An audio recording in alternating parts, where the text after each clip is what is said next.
Benoît Leduc, bonjour, nous sommes à Baillestavie, au Café La Fargue. Est-ce que vous pouvez nous présenter, et présenter votre activité? Eh bien bonjour, nous sommes heureux de vous accueillir, Brigitte et moi, Brigitte qui est au fourneau en train de préparer votre repas. Donc nous avons repris le Café La Fargue à Baillestavie. C'est une délégation de service public et nous avons commencé le 5 avril.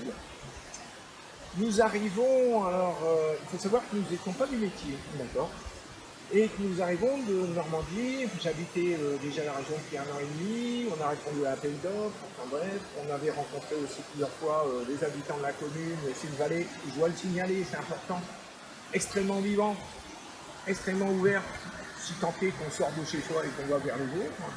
Et ça a facilité, j'allais dire, notre adhésion, mais aussi l'adhésion et de la commune et des habitants au projet que nous montons. Et vous avez été aidé dans ce démarrage? Bien sûr. Alors on a été aidé, comme je l'ai dit, la commune, les habitants, il y a une solidarité aussi naturelle qui se crée. C'est un lieu important, c'est un lieu de vie. Et nous avons été aidés notamment par la Chambre de commerce et d'industrie des Pyrénées-Orientales, à l'antenne de Prades. Donc c'était une aide, je vais dire, d'une part de conseils, en même temps d'aiguillons aussi, et d'alerte aussi sur des dispositifs, des modalités de financement, le principe des réseaux, retrouver des fournisseurs. Donc voilà, et aussi l'intérêt aussi de cette aide et de cet accompagnement, c'est de nous avoir parlé d'autres expériences, qui du coup nous permettent aussi de mieux situer en fonction de l'environnement de Baillestavie, en fonction des habitants, en fonction des marchés, des publics, cibles, etc. Comment on pouvait se positionner, comment on pouvait se lancer.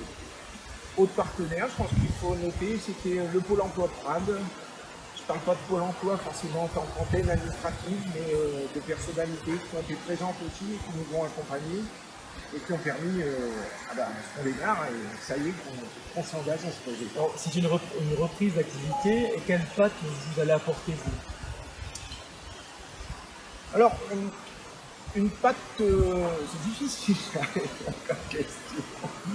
On n'a pas une patte. Vous avez des projets particuliers? Je crois que la patte de ce type de projet, c'est de faire le projet tel qu'on est. C'est-à-dire que c'est pas une patte recherchée, si vous voulez, c'est pas une patte dans la mode, c'est pas une griffe, d'accord, mais c'est plutôt faire quelque chose qui corresponde à ce qu'on est.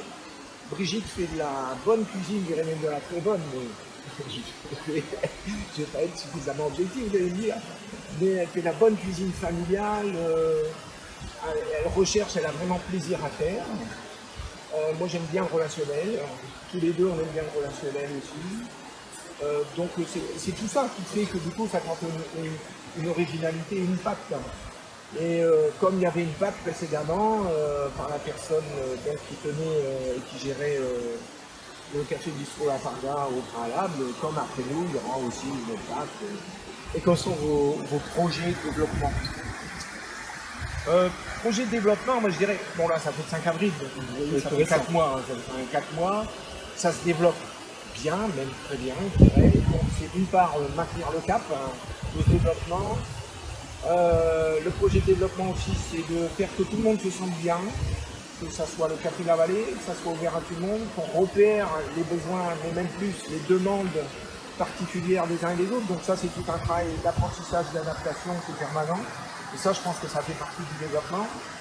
Et ensuite il y a toute une partie où on a commencé à faire par exemple des soirées musicales le vendredi, avec les musiciens d'ici et de là, comme on dit, et qui sont donc les personnes de la vallée qui viennent jouer, qui invitent des amis, et ça fait des petits bœufs et même plus. Et où il y a pas mal de monde, une bonne ambiance, c'est festif, et en même temps les gens se rencontrent et ont besoin de se rencontrer. Donc pérenniser ce type de soirée, ouvrir sur des soirées jeux, des soirées culturelles, etc. Café lecture. Bon, ce sont des pistes, mais en même temps, ne sont pas des projets formels, c'est, je vous dis, en fonction des besoins et surtout des demandes qui peuvent surgir et auxquelles on peut s'adapter. Très bien. Merci beaucoup Benoît Leduc, et puis à bientôt. On reviendra avec plaisir à Baillestavie.